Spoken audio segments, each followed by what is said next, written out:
The Talksport Fan Network. The ultimate on-demand destination for the UK's best fan-led football podcasts. Want authentic supporter insight on all things Bournemouth? Follow Up the Cherries in all departments on the Talksport Fan Network. Club-dedicated content created by the fans, for the fans. Search Talksport Fan Network.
Welcome back to Cherry Picking, Cherries fans and everybody else watching. Now, before we get going, hit like, hit subscribe, hit the bell button below. It helps this channel to grow. You might be thinking, what am I doing not wearing a Bournemouth shirt? All will become very, very apparent soon. But it wouldn't be Cherry Picking without my main man next to me, Mr. Matthew Harrison. How you doing? Yeah, well, good, Craig. It's been quite a busy couple of weeks, actually. As well as the football, I've been seeing quite a few shows recently. So, yeah, football and shows for me for the last couple of weeks, which has been nice. And for those maybe interested, I'll give you a bit of a lowdown on a couple I've seen, if you want, very quickly. Yeah, go for it. Go for it. I've seen a Pink Floyd tribute band, for those that like Pink Floyd, called Brit Floyd. If you haven't seen them, I'd recommend it. Fantastic laser show, bit similar to the Australian one. If anyone knows about the Australian Pink Floyd show, but yeah, that was a very good one. And I've seen a bit of comedy as well. I've seen Greg Davies, or Greg Davis, however people want to pronounce it. I hear it pronounced both ways. The guy from In-Betweeners. Yes, yeah. Gilbert. Absolutely hilarious. Yeah, a great show of how can I put it? Men in their sort of midlife with their health issues. It was quite funny. Yeah, and obviously some football squeezed in between, and I'm also got before the Spurs game, I've also got Only Fools and Horses the musical. So yeah, a lot squeezed in the last few weeks. Excellent stuff, mate. Excellent stuff. Only Fools and Horses, one of my favourite shows, and of course we've had a couple of people who are connected with the show as well on here a little while back, if you remember. You'll have to go back quite some time. He was a QPR fan, so go scroll back and you will be able to find them. And Greg Davis is, I absolutely love Greg Davis. He's just brilliant. Firing cheese balls at a dog was one of his first shows, wasn't it? I think. Yeah, I got that one on DVD. That's hilarious. Yes. Yeah, everyone just sees him as Mr. Gilbert, don't they? But I can kind of see past it now. But I like his other shows as well. I don't know if you've ever seen The Cleaner. Yes. Where he's the crime scene cleaner. It's hilarious. And what other ones he could in Man Down, especially the first series, Rip Mel playing his dad. Brilliant. Oh yes. But yeah, so I can see past the Mr. Gilbert, but yeah, I think a lot of people still obviously identify him with that sort of iconic role, don't they? But yeah, all good laughs. They do. And do you know what? I would have loved a headmaster like Mr. Gilbert. You know, it was just brilliant. You know, where they went on the day off and pretended to be their mum, and he was like, well, who was it? It was Will and Simon, wasn't it? That pretended to be their mother. But when he tells at the end, doesn't he? He says, it's not actually legal that you have to be in sixth form anyway, isn't it? Yeah. Like that. Yeah. But Mackenzie. I can't remember what Simon's surname is. That's his fraud. We better go Yeah, see the that's head. it. Yeah, yeah. I don't think you'd get away with that in teaching these days, but yeah. No, definitely, definitely. Well, I'll tell you what, let's get stuck into this and let's talk about our first topic, which is Manchester City I think in there's the some FA gremlins in the Cup. system. There is. I don't know what's happening today, but we was playing around with it, and if for some reason it's yeah, it doesn't seem to like wanting to bring things up on the screen. I don't know No, why. for some reason, yeah. Yeah. Sorry out, StreamYard. But of course, AFC Bournemouth on a Sunday night was drawn against Manchester City in the FA Cup. Matt, what do you think of this tie? Um, yeah, obviously it's going to be a difficult game. Whoever we drew out the hat was going to be a difficult game. Mm, Um, yeah, I mean, when you look across the draw now, when you look across, sorry, the draw, but the teams that are left in the tournament, obviously Fulham, Palace, Brighton, Nottingham Forest, Preston, Villa, and Aston City. I really do think that if we can get past City, I really do think we've got probably the best chance ever of making the final. yeah. Um, no disrespect to the other sides in the tournament, but I think if we can get past City, I think on a uh, one off match basis, I think we've got a great chance of beating any of them.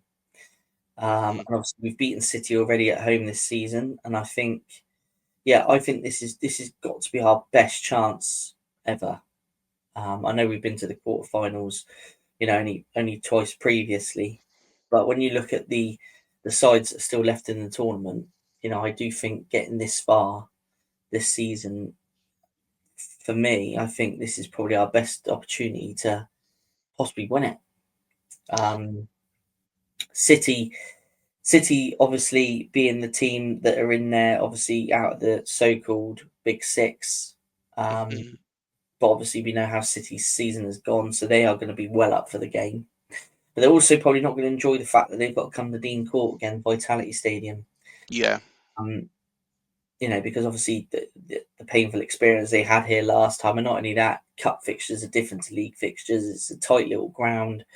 We're going to all be, fully behind Bournemouth. It's going to be loud. It's going to be a great atmosphere.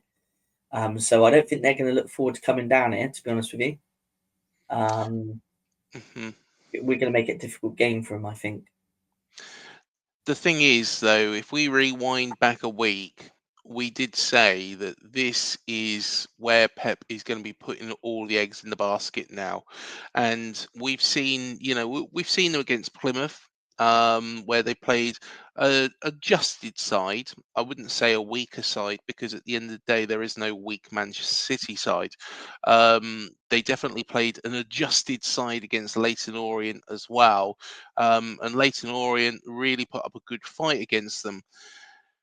Honestly, I think this is where they bring out the big guns against ourselves, Absolutely.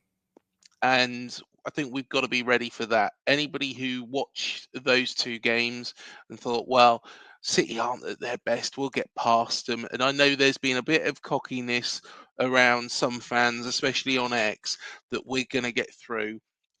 I think we've got a good chance, but I know that the Man City side that we saw against Plymouth and Leyton Orient isn't the Man City side that is going to turn up and play us.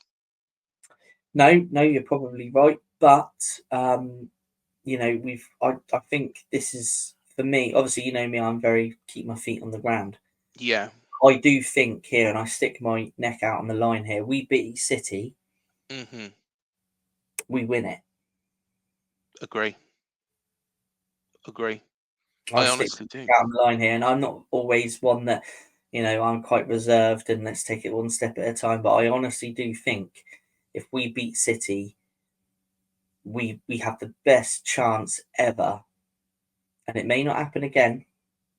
That Hmm. we have, this many big sides, top 6 sides out of the tournament for quite some time, to be in this position again. And no disrespect to the other clubs, because a lot of the other clubs are probably thinking exactly the same thing. Yeah. But also, I think it's good for the cup as well. It's good for football. It's good for, the FA Cup has kind of lost its magic, something that I've obviously spoken about before. But for me, Palace being in there, Brighton being in there, Forest being in there, Villa, okay, they've been in the Champions League, but it's great to see them. When you go back sort of, what was it, 5 years ago, they were in the Championship. Preston, fair play to Preston for being in there. So all of us can look at this and think we've all got a great chance, definitely. But yeah, I'm probably just a bit overconfident on this one. I just honestly think, and City is going to, like you say, put out all the big boys. This is their only chance of silverware this year. And if you look at it from City's perspective, if they are potless at the end of the season, well, in terms of cups, that is, it's going to be probably will be the worst season under Pep's reign, won't it? So, by their standards, they're going to chuck everything at this. But look at the season we've had, the confidence that Iriola's breathed into the squad, the way the players are playing. Why can't we beat City in a one-off game? There's no pressure with the league. It's literally one knockout game. And yeah, like I say, you know me, I'm very like, let's keep our feet on the ground. But with this one, let's do it. Let's knock them out. Let's get a day at Wembley and let's kick on from there. We've said about how Pep's going to probably approach this game, but Iriola is going to approach it in, an even more determined way. He will know and he'll be aware that AFC Bournemouth haven't been to Wembley since 1998. I know, yes, we did have 2003, but at the same time, that was at the Millennium Stadium. Yeah, we have been to, Wembley to play Spurs, but again, I'm discounting those. To go to a major semi-final or cup final, really, I think the semi-final should really be at a neutral ground. Yeah. Is a massive, massive, massive pull for this football club. And I think we will go full strength. Iriola will show and explain to the players how important this game is. There is one thing, though, that, Iriola will have to think about, and that is the lack of Milos Kerkez in this game after picking up 2 yellow cards throughout the competition. Of course, Milos has had yellow cards in the Premier League. Those are completely discounted. But if you have 2 in the FA Cup, then you are suspended. And he was, of course, booked for his part in Milos Kunya's, Matthias Cunha's moment of madness. See, I mixed up the words there, didn't I? Matthias Cunha's moment of madness against Wolves. Is this... What does Iriola do? Sorry, I don't think that's his only problem, is it? Dean Housen's also picked up a second yellow, so he's also out. Yes. So I think there's two out. Apparently, Marcus Senesi will be back in time for that one. Apparently, so that obviously fills in with Dino being out. My loss is going to be a massive loss. We know what he gives the team, but the youngster can step in. Solar. Yes. I'm confident with what I've heard. We've only seen very small glimpses of him. In the previous cup round. With West Brom. So we haven't seen much of him, but like that journalist told you, he is set to be world class, isn't he? They reckon. So chuck him in against City. I'm not. Obviously, my loss. I think obviously he's all day going to be your first choice, but he isn't available. That's fact.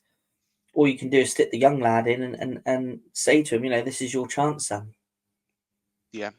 No, you're playing against world class players, and you're playing against a world class team. Really get out there and show the Bournemouth fans what you can do. And I'm confident that he will do that. as well, based on what we've heard, Mm. based on what he's done for Argentina. This is a chance that he can grab with both hands, especially with the rumours and the links with regards to Milos Kerkez.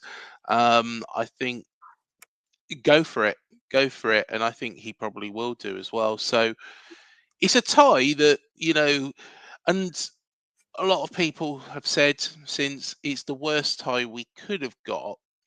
However, I said after Wolves, I said we're going to have to knock Man City out, and if we do want to win this competition, that's exactly what we've got to do. Yeah, yeah, no, absolutely. And I think any team, whoever wants to win it, are going to have to beat, one of the best teams in the land. And hey, we've got the prime chance. So beat Man City. I can't disagree with you. I think we've got a great chance of winning it. In fact, when I was watching the draw, and I was watching the draw in a Premier Inn, and having a pint, and more about that in just a second as well. But I was I was watching it, and I was like, Brighton, were on there, of course, and I thought I don't want Brighton, don't particularly want Fulham, No, no. and I've seemed to be calm when I got Man City. Yeah, yeah. I mean, I kind of sat there. I was sat there down the local, just watched the Man United game with a couple of Man United fans, which was good fun because obviously they lost. And I said to them, I said, "You watch us pull City out of the hat." I Yeah. said, "We're get." I said, "I don't know whether we'll get the home or the away draw, but I said, you watch us pull City out of the hat," and we did. Hmm. Yeah, I'm just I'm just confident. I mean, would I rather have this been the final? It's a difficult one, that, isn't it? Yeah. Would it have been harder to play City in the final than playing them in the quarterfinal? I think that's just people's individual opinions, isn't it? But it's something to look forward to. It's great to see them back in the quarterfinal of the FA Cup again. Like I say, this is only the third time in the club's history, and I think this is the best opportunity we've got of winning our first piece of major silverware. No, completely agree. And to answer your question with regards to that, I think we've got him at just the right time because we have got 90 minutes against them. If we can't be separated, then we've got another 30 minutes. It's all going to be sorted on the day as before against Wolves. So, and you look at teams that have played, in games like that against teams like Wolves, and, they've had that moment of luck. And I think we did have a little bit of luck in that game when we did look like we were going out on penalties where it kind of span. Sometimes you need that, and sometimes it shows that it's your cup. So, yeah, hopefully, fingers crossed, we can do Man City again, and then who knows? Crystal Palace in the final, you know, Yeah, I mean, would be very, very, very interesting. But like I mentioned, I was at a Premier Inn on Sunday night watching the draw, and the reason being is I had a very, very early flight from Southampton on Monday morning. And whilst I was there, went off to Amsterdam. Once I was there, this happened. Now, this is possibly one of the weirdest stories that I could tell anybody. But hear me out here. So I got to the hotel, checked in, and of course, I went, as you can see, to the Amsterdam Arena, the Johan Cruyff Arena. Very, very interesting. I will do a Cherry Abroad show on it as well.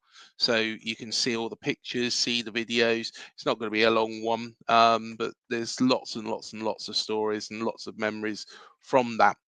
But one of the biggest memories was I got the train there. The train is not that far from where I was staying, which was Amsterdam RAI. So I got into the train station, and of course, everything's in Dutch. So I don't really understand it. Got my ticket, managed to find the Amsterdam Arena after messing around a little bit with that. Tapped the card, went through the barriers, which I've got to be honest, it's better than the London Underground. So got through the barriers and then was looking around and I thought, I can't see where the Amsterdam Arena is on the screens. Now, the reason behind that is you have to actually change over. So I've gone up and a train's pulled in and a lady's come out and then a gentleman. So I've gone over and I've asked the lady straight away. I said, "Oh, how do I get to the Amsterdam Arena?" And she said, "Oh, this is the train." And then the gentleman perked up and he was like, "Oh yeah, yeah, Ajax." He started talking about Ajax and his memories, and he said, "My nephew, he plays for a small Premier League club." I was like, "Oh, right, okay." Got on the train, sat there, and he actually put me in first class at this point. Just so you know, it was only one stop. I said, "Who's that?" He said, "He plays for this team called Bournemouth. Have you ever heard of them?" And literally at that point, I had the jumper on, like one of the Hollister hoodies. I lifted up this Hollister hoodie. I was like, I support them. And you know, when people say these sort of things, Matt, you think, well, you know, people can say this. Um, he showed me a picture with him stood in the middle, and there's Patrick on one side, and there's Justin on the other. And that is, I just, that has got to be 1,000, 2,000 to 1 chance of that happening. You know, Mm. if I was 10 minutes later, I would never have got that train. I would never have heard that story.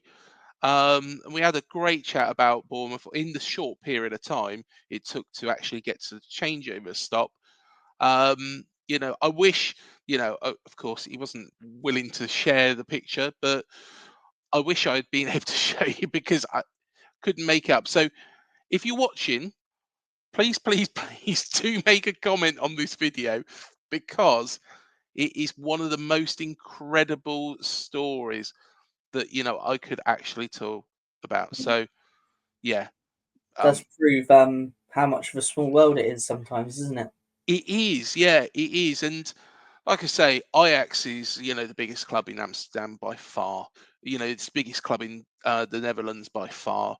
So there's always going to be people that support them, but of course, this gentleman had a different name, different surname to Kluivert. So, of course, he's married into the family. And yeah, you couldn't make that up. You So he couldn't. married He would have. Patrick's sister Yes. and obviously Justin's auntie. So yeah, Yeah.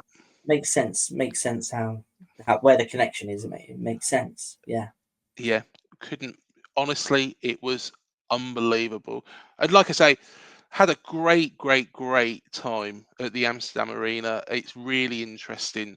If you ever go to Amsterdam, you know, rather than going down all by the canals and things like that, and you know, looking at the red light districts, which well, that might appeal to some people. I didn't do that, in fact, and I'm not lying. Before anybody says, "Oh, you liar," I didn't actually do that.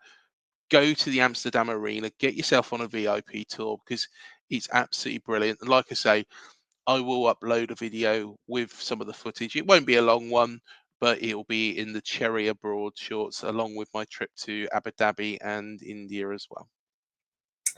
Well, and then it also makes sense now why this edition of Cherry Picking is called what it's called. Exactly, exactly. So, yeah, we're going on the Euro Express. Uh, I haven't been as privileged as you to have that kind of experience aboard. But I tell you what, and my brother would back me up on this. About 25 years ago, we were in Spain. I think Costa del Sol, mm, and me and him both had the new Bournemouth shirts on at the time, which was like the Super League, the ones that they've just done the new retro of. You know, oh the home yes, yeah. that one. We both had that one because that was the first Bournemouth shirt that I was like, wow, this is like amazing. Mm, I love this shirt, what they've done, you know. So I remember when it first came out, we got it straight away.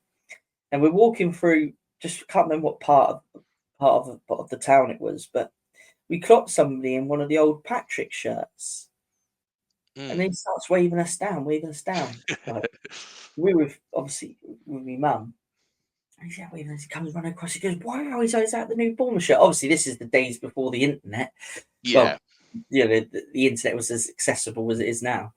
And he's there. He's flagged us down. He's like, "Wow, is that the new Bournemouth shirt?" So we're like, "Yeah, yeah, yeah." And he had the which Patrick one was it? I think it was the Grandad collar one. Yeah. And he's because my dad always used to make me buy adult shirts even when I was about 14 because you grow into them. That's why a lot of my Yeah. old shirts I still fit in now because they look like dresses on me when he used to make me buy them. But yeah, so he's like, he literally offered us good money for our shirts. Well, for my shirt, he offered us good money to fit in. He's like, "Oh, what?" Because and we got chatting to him. Bloke wasn't even from Bournemouth, never been to Bournemouth. It's crazy, isn't it? He'd Such never a been to small world. Bournemouth. Never ever been to Bournemouth. And this is 25 years ago. It must have been 2000. Yeah, it must have been 2000, 2001. Must have been 2000.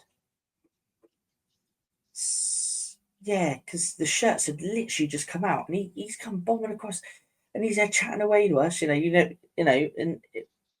like, "Yeah, I love Bournemouth. Always keep up to date with their games, and you know." He was from somewhere else up north. Didn't have a northern accent. Didn't really have a southern accent. It was hard to remember what his accent was, but I remember him saying, and we were saying, "You ever been to Dean Court before?" And he's like, "Nah, never been to Bournemouth." But I support him. Honestly, weird. It was weird. It was definitely weird. So not as good as your story there, obviously meeting Kluivert, but that was just bizarre. Just some random bloke running up towards you in a Bournemouth shirt on holiday who's never even been to Bournemouth before, but saw Bournemouth. Strange. I think you've just made a new show there. Like meet the Osborns, meet the Kluiverts. Meet the Kluiverts. Meet the There you Kluiverts. I go. think Patrick would be up for that as well. He's a larger than life character, isn't he? He's a good man. So yeah. Very popular. Oh, he Very is. popular. Yeah, definitely, definitely. Well, let's talk about one of our own footballers and what they are also doing at the moment, and that is Steve Robinson, taking inspiration from Bournemouth's side in defying the odds. Let's take it away. So Steve Robinson once rattled buckets to save old club Bournemouth from extinction. Now he sees his St Mirren side mirroring the Cherries against the odds rise. Although they are in financial worlds apart, the Northern Irishman feels that success story echoes much of what Saints have been doing of late. Former boss and current Newcastle United head coach Eddie Howe projected the club into the richest league in the world for the first time in 2015. Although they dropped back into the Sky Bet Championship in 2020 before returning to the Premier League in 2022, the Cherries have been a mainstay in the top flight for almost a decade since their first promotion. We definitely have got the Gremlins today. It jumps, doesn't it? Now sitting seventh and fighting for a European place, Robbo, who spent 6 years at the South Coast Club, I've got Gremlins in my voice, from 1994 to 2000, is pleased to see them succeeding against clubs with bigger backers than their own. However, the club might not be where they are today if it wasn't for the Saints gaffer, as he scored two crucial goals in the last game of the 94-95 second division campaign to avoid relegation. The double from Robbo in a 3-0 win over Shrewsbury Town ensured the club stayed in the third tier of English football. Bournemouth faced going bust if they went down. It was very much a different club, Robbo reflected. I remember scoring 2 goals to keep the club up against Shrewsbury in the last game of the season. If we hadn't stayed up, we probably would have been bust out of existence. Back then, we were collecting money in buckets in the Bournemouth Winter Gardens to save the club. It's now totally transformed. Eddie started and built that and got them into the Premier League. Now, with the Black Knight investment, they've gone from strength to strength. But it's brilliant to see. It's brilliant to see a smaller club do well. The stadium still only holds 10,000 or 11,000. So to achieve what they're achieving, you have to take your hat off to everybody involved. Robbo has used Bournemouth's situation as a marker and inspiration as he bids to get the Saints into the Premiership top six for the third time in a row. Even though Bournemouth have the backing of multi-club owners Black Knights, the steady progress of his old club maintained with the structures put in place allowed them to succeed. It's what Robbo wants to deliver in Paisley, although the motivation for success now is a powerful emotion. He said, when you don't have a big backer and you don't have an individual millionaire pumping millions into the club, you have to build slowly. You have to chip away slowly at everything. We want to do everything. I want to do everything now. Keith keeps reminding me of me. We don't have the money to do everything today, but we have the aim to build and grow. Put in all the small seeds and plant them. I hope the club keeps moving in the right direction. You just have to keep building and putting small bits in place in the infrastructure. We do that prudently. We do it without putting the club into trouble and into debt. It's tough. That's hard because I want instant success and I want the club to grow a heck of a lot quicker than it's able to grow financially. But that's the reality of the club and the smaller clubs at this level. There we go. So that's what Robbo has said. When he keeps saying Saints, I just think, oh, don't swear at me, but no, of course, St Mirren, isn't it? He's doing quite a good job up there, considering what a difficult league and tight league it is underneath those top two, especially. Coming up against them, those two Goliaths,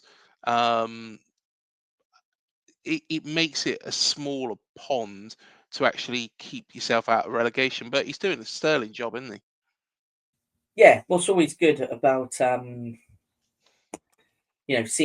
this kind of thing and reading this is that it's quite obvious how he's transitioned his experiences as a player, not just on the field but also off the field and into kind of his management.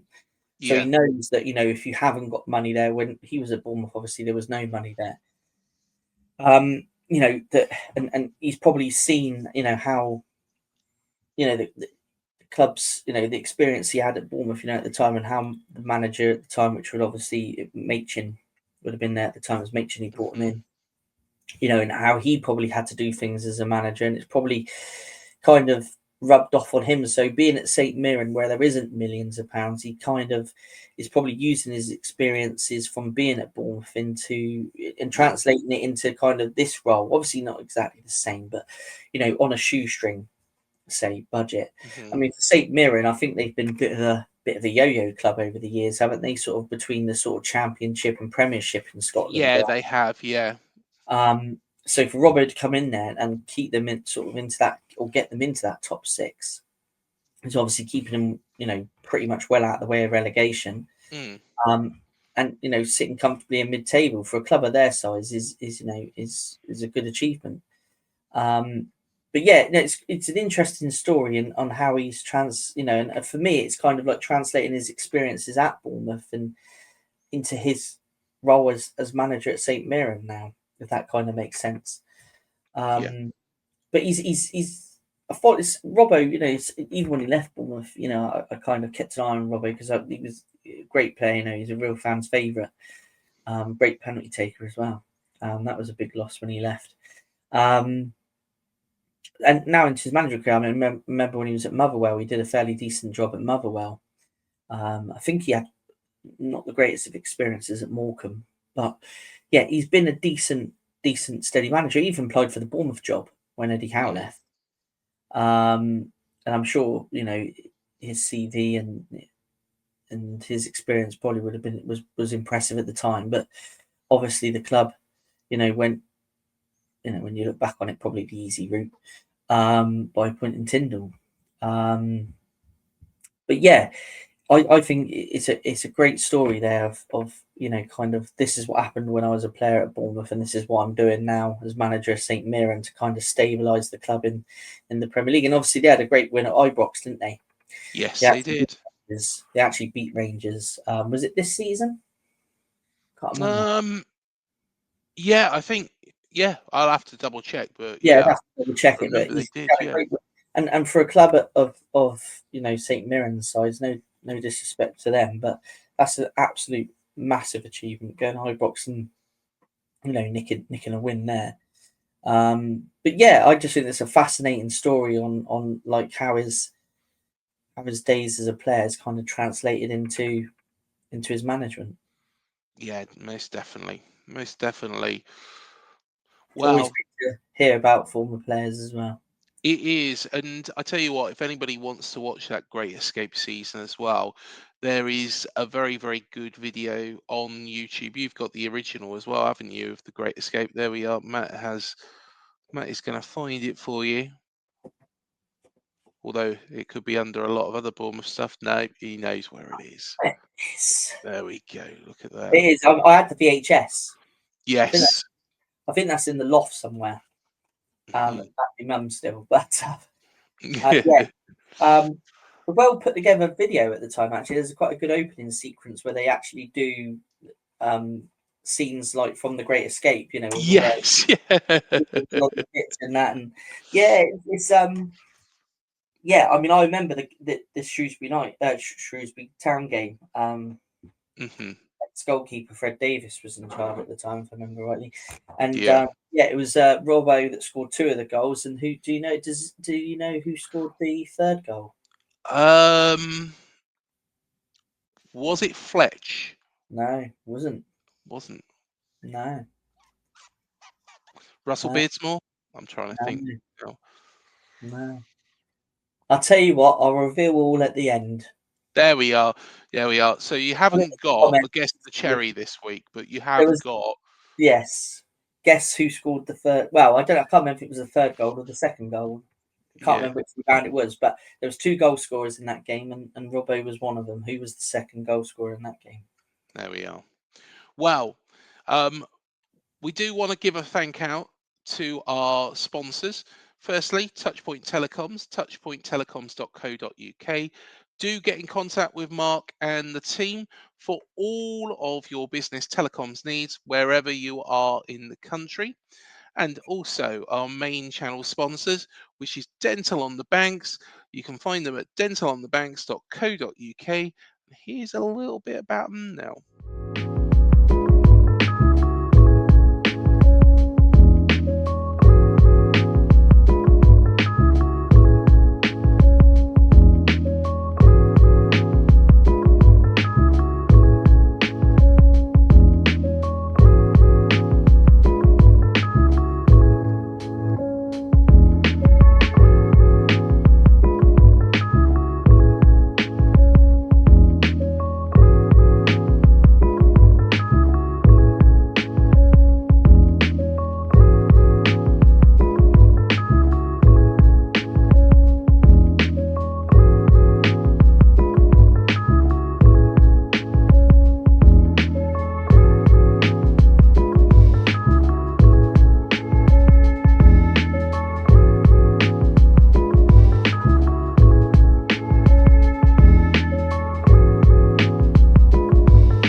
So there we go. Go to Dental on the Banks or Touchpoint Telecoms if you want your teeth sorted or you want your phone sorted, respectively. So there we go. There you are. Or you might want both of them done. You never know. Depends how you feel. Yeah. But let's talk about something else as well. And this is quite interesting. Michael B. Jordan. And so AFC Bournemouth is set to debut at the soccer tournament in June with the support from Michael B. Jordan and Tyler Adams. So this is TST. Founded in 2014, the soccer tournament TST is a 7x7 championships with a $1 million winner takes all prize, being played at Wake Med Soccer Park in Cary, North Carolina, from the 4th to the 9th of June. The Cherries squad will feature club legends and former professionals, as well as academy players and friends of the club. Tyler Adams said, "It's great that AFC Bournemouth are taking part in TST. The competition has been growing in popularity each summer, and I'm excited to see how our team competes this year. The club has seen a huge interest in the States over the last couple of years, and this event will help to showcase ourselves even further. Official player announcements for the club will be made at a later date via the team's and TST's official social media accounts. Our inclusion in the tournament comes following on from the successful Born in the USA tour to California last summer, as well as direct involvement in attending the Premier League mornings live events in Nashville and Chicago. AFC Bournemouth's TST team is proudly presented by Bill Foley and Michael B. Jordan, with Tyler Adams leading the recruitment for the squad ahead of the tournament with the help from the Vegas Golden Knights. This is a great way to watch the Cherries in the US at the biggest 7v7 festival there is, said Cherries minority owner and actor Michael B. Jordan. TST CEO John Muger added, TST is excited to announce the addition of another Premier League club to our field. I wonder who the others are. Bournemouth has had a couple of great seasons in the EPL, and we can't wait to see their approach to winning TST. In the 48-team men's half of the tournament, Borussia Dortmund, Villarreal, Plymouth Argyle and Wrexham AFC have already been announced as professional clubs partaking. Other notable entrants in TST include former Premier League stars Luis Nani, Nani FC, and Sergio Aguero, Copa Porreto All-Stars. There you go. Mm. So you never know, Tyler. If you do want somebody to take part in this, I'm quite happy to fly out to America. It's not a problem at all. I'll postpone everything else, and we'll go and win $1 million. Or there might be better options elsewhere. What do you reckon, Matt?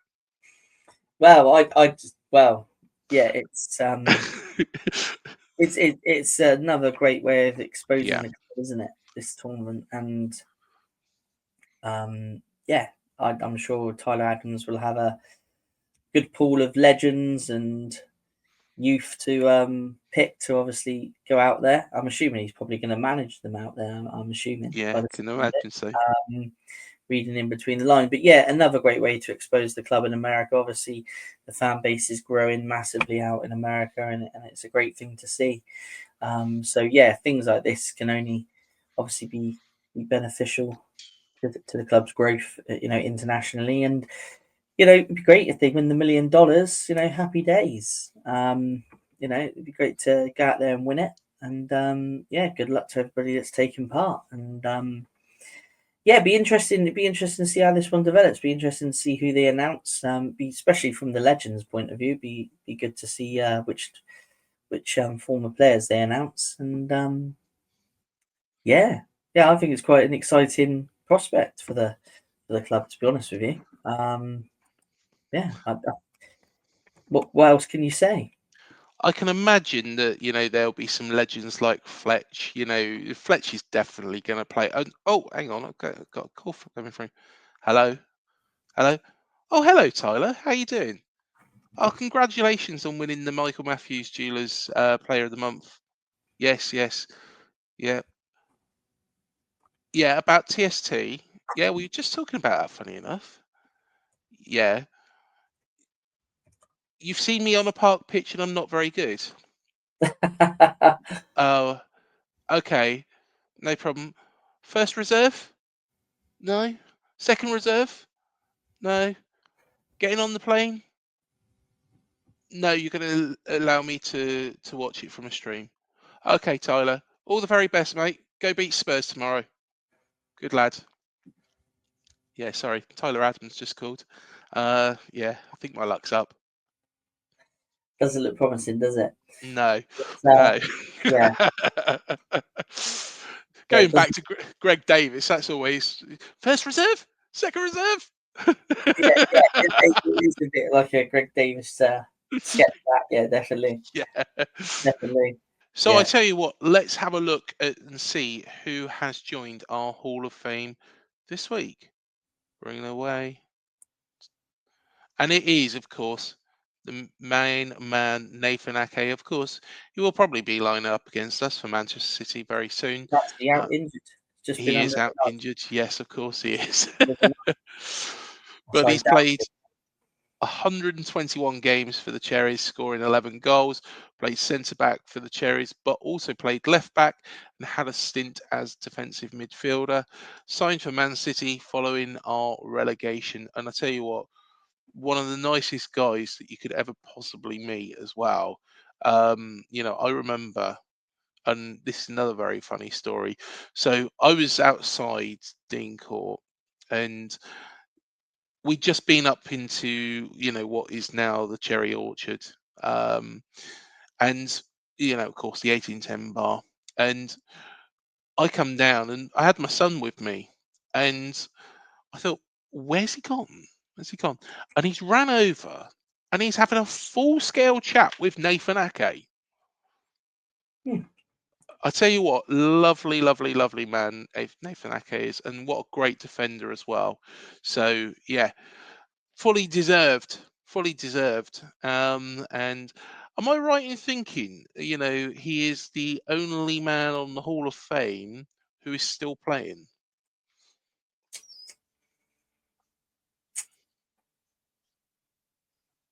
That's a good question. That is a good That's a good question. question. Is he the only one currently on there? And I shall tell you just in 2 seconds. Um,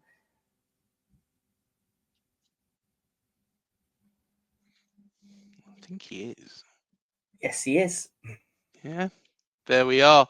So congratulations, Nathan. And at some point, hopefully, we'll see you back in a Cherry shirt as well. Yeah, There we are. definitely. And of course, going with, the Dutch theme as well, of course, Dutch player Yes. himself. So Yeah. yeah, He had the yeah. most comments on our Facebook page this week. So Sean Teal come a close second, I think, if Mm, I remember rightly. But yeah, Nathan Ake was out there and commented about the most. So on that poll. So yeah, but just before we move on to our next bit, which obviously we're going to look at far away. this weekend's game, um, 2 players up for awards again. Yes. Which is great to see. Kluivert, yet again, just proves what a fantastic season he's having. He's up for goal a month for his goal against Brighton. So even Hmm. though it was a disappointing result, which it was, and we didn't really get started to the second half. His screamer of a goal, Yep. great finish, is up for goal of the month. So it'll be interesting to see if he wins that one. And Kepa's up for save of the month. Mm, So again, we might be amongst the awards for last month. there we are. Kluivert is taking us on a Euro tour, and you know, probably not by train though, mind. Probably not. We Probably. will be. We will be. You know. Yeah. You know. But You know. they definitely won't be on no Eurostar anyway. No, definitely not. But let's bring it back up to date. I mean, obviously we've got Spurs this weekend, haven't we? Which Yeah. is going to be never the easiest places to go, is it? Spurs. I mean, it's a fantastic stadium. I mean, Hmm. it's probably the best stadium currently in the Premier League. But yeah, I've got a bit mixed feelings with this one. Yeah. I don't know whether you saw much of their game Thursday night. I only caught bits of what I think it was Jamie O'Hara was watching it on behalf of Sky Sports News. So I only caught bits of what he was saying. Because I think it was an early kickoff. I think was it an earlier kickoff? Yeah. I think it was, wasn't it?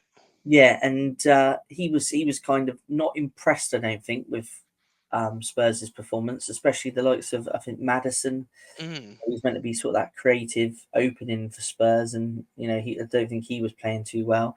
Sounds like Dom Solanke got back on the pitch, which is Yes, obviously a positive from Spurs' perspective. Did they lose in the end? I think it was 1-0 they did. Yeah, and again against the Dutch team. against the Dutch team. It's a Dutch feel, isn't it? There Real is a Dutch feel. Dutch feel, isn't there? Do you know what? I should have dug out my don't actually have a Dutch football shirt anywhere, actually. Haven't you? No, not an international shirt, and I don't have a club shirt from Holland. No.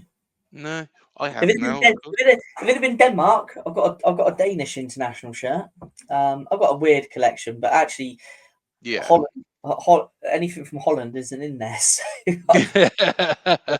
that one, but yeah, it's going to be a game where I think I'm in kind of two minds about this one. I think Mm, we need to get some points back on the board. Obviously, we've had a couple of disappointing defeats, haven't we? yeah. The Wolves game, which we've spoken about, but the Brighton game,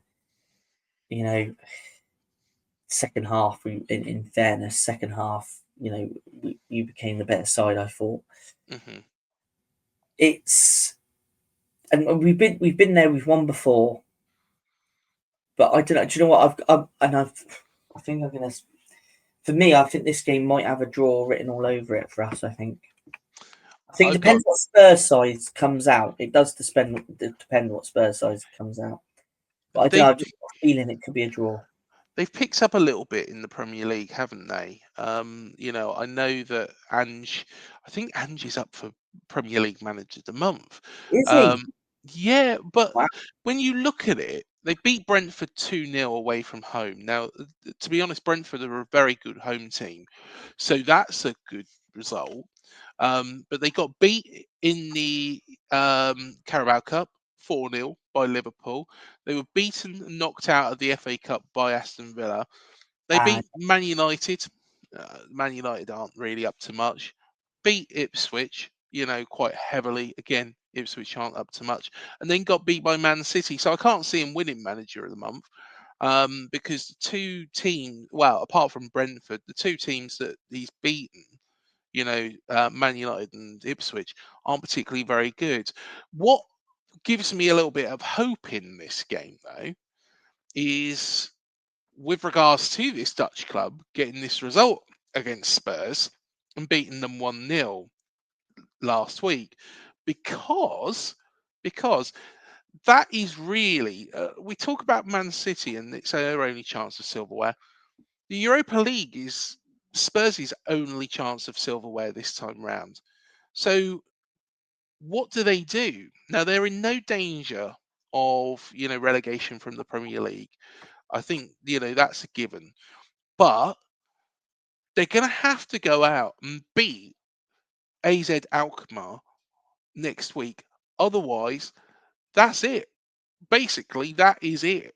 And Ange Postecoglou must be looking at this and going, well, you know what? This is this is a complete and utter failure this season. I've spent so much money on so many, Dominic Solanke. Of course, it's not Dom's fault. A lot of it is just a combined. I think he's not changed his tactics. I really like the guy, like I say before, but this is his last chance, really. And is Daniel Levy going to stand around and go, right, okay, you've won nothing. You've gone out. So does he rest players for this game? To make sure that they're firing fit, ready for that Thursday night match, which is, of course, is at home. So you'd expect them to turn it over. You'd expect them to actually come back into that, but nothing's a given. Nothing's a given. And AZ Alkmaar aren't a bad side. Mm. Yeah. I totally get what you're saying there. Yeah, it has been a disappointing season overall for Spurs, isn't it? I mean, especially from a Mm. if you were looking at it from a Spurs fan's point of view, I just think Spurs is something you could probably talk about all day for reasons why things have gone wrong there. Yeah. But for me, I just think that we come away with a point, then it's going to be a good point, I think, and kind of gets another point on the board, and then we can kick on and look forward to Brentford at home, which is going to be another tricky game. Brentford are a decent side. I know they've struggled at little points during the season where things haven't gone so right for them, but on their day they're not a bad side, Brentford. So it's a couple of tricky games coming up, but I think if we could get at least a point at Spurs, it's gonna give us that sort of momentum back that let's get back on with that league form and kick on. But I don't know. Part of me yesterday, I was thinking, I think we can win at Spurs, and I'm still kind of thinking that we can win at Spurs. But then I just think, it's with Spurs, it's always what Spurs side you're going to get. Yeah. If you get Spurs side that bang on form, it's going to be a really difficult game. But if you get a Spurs side that come out that aren't really up for it, anything goes. But I'm going to stick with a draw. I think I'm going to stick with a 1-1 draw. Yeah, I would be quite happy with a draw this weekend. Just keep things ticking on. Yeah, it probably will mean that Brighton might catch us. It might mean that we lose a little bit of space in that race for the Champions League places. But we will have 10-10 big games coming up. And I think personally, if we do win 6 of those, we will get European football. Now, it's a huge ask. We can chip away at that figure this weekend, but hey, let's not be greedy. I think a point wouldn't be a bad result, and I'm sure we will pick up the wins elsewhere. Yeah, and hopefully I'm wrong and we beat them, but that's just a prediction. Yeah, definitely. What we need to do is go on a little run again, and I think that's it. That run, if we do what we did before, that run will take us up to the end of the season, and guaranteed, then I think, it probably would get us Champions League football. But thank you everybody again for watching Cherry Picking. Like I say, hit the like, subscribe, the bell button if you're on YouTube. If you're on Spotify, Apple Music, Amazon, any of the others listening platforms, do come over and see our faces on YouTube as well. But also make sure that you hit follow so you get updated when we upload our videos. But from me and Matt, thank you for joining us for Cherry Picking, and we'll see you in the next one.